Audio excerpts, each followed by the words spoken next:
Hello, my dear student. Lecture number 9, chapter number 6, Statistic. In this lecture, I am going to explain you question number 3.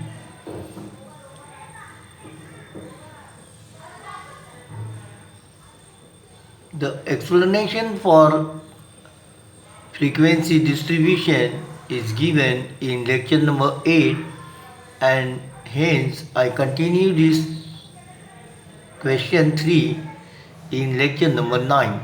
Okay, now try to understand how to draw histogram by given informations.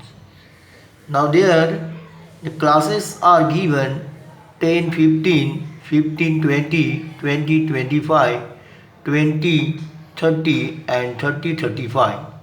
So represent classes on x-axis and the frequencies are given, number of families are given.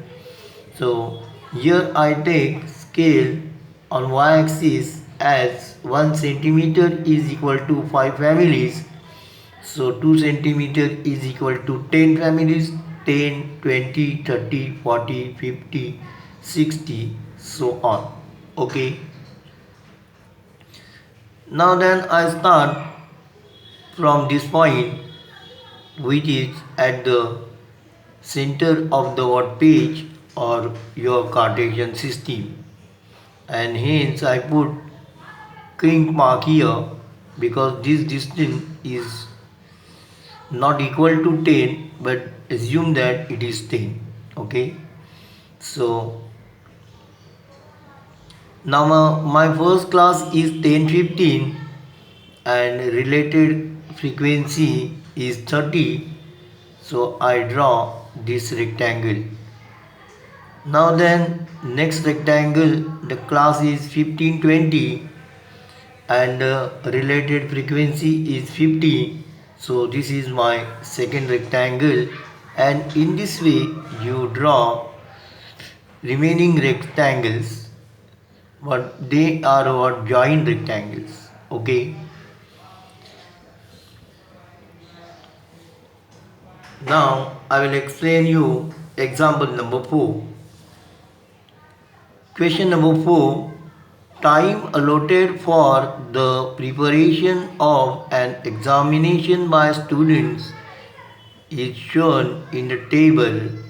Draw a histogram to show the information. Now here the frequency distribution table is given. Time in minutes 60, 80, 80, 100, 100, 120, and number of students, that is frequency 14, 20, 24, 22, 16. Okay, so how many are there? 1, 2, 3, 4, 5. So there are 4 rectangles. Okay.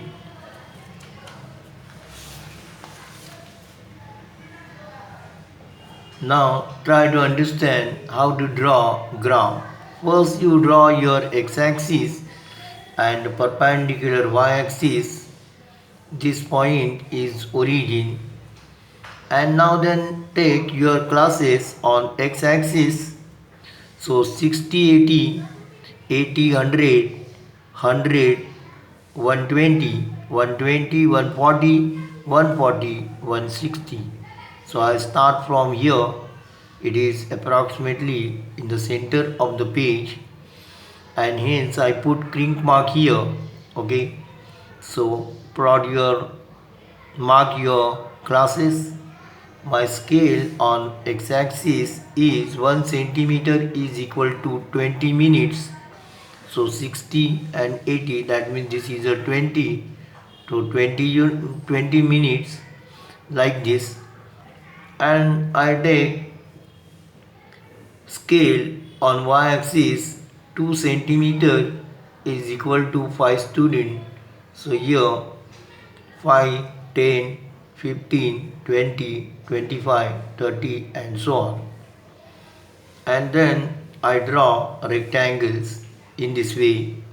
So first class is 60, 80, related frequency is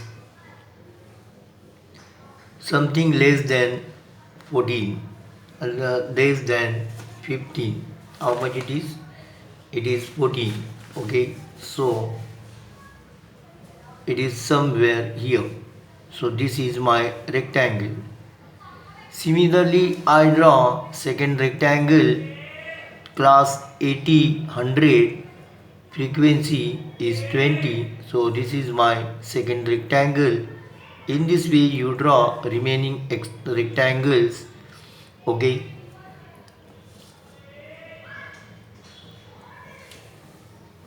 Then I explain you some other topic, that is frequency polygon. A frequency polygon is another way of representing the information in frequency distribution table. Okay, so histogram is one way of presenting data. Frequency distribution is a second way. Another way is what representing the data by graphically. Okay, now how to draw frequency polygon? There are two methods, with the help of histogram or without the help of histogram. If histogram is given, then you can easily draw frequency polygon. So there you join midpoints of each rectangle and also midpoint of preceding and succeeding class and join all midpoints, so it gives you frequency polygon. But if histogram is not given, then you have to find some points, means coordinates of points, and plot that coordinates on this system, join them, you will get polygon. Okay, now in next lecture I will explain you how to draw frequency polygon. Okay, now today it is enough. Thank you for watching this video. Hello my dear student, I request you please subscribe to our channel so that you will get regular notification when a new video is uploaded. Please like, share and comment if you have any question regarding this topic. Thank you. Take care.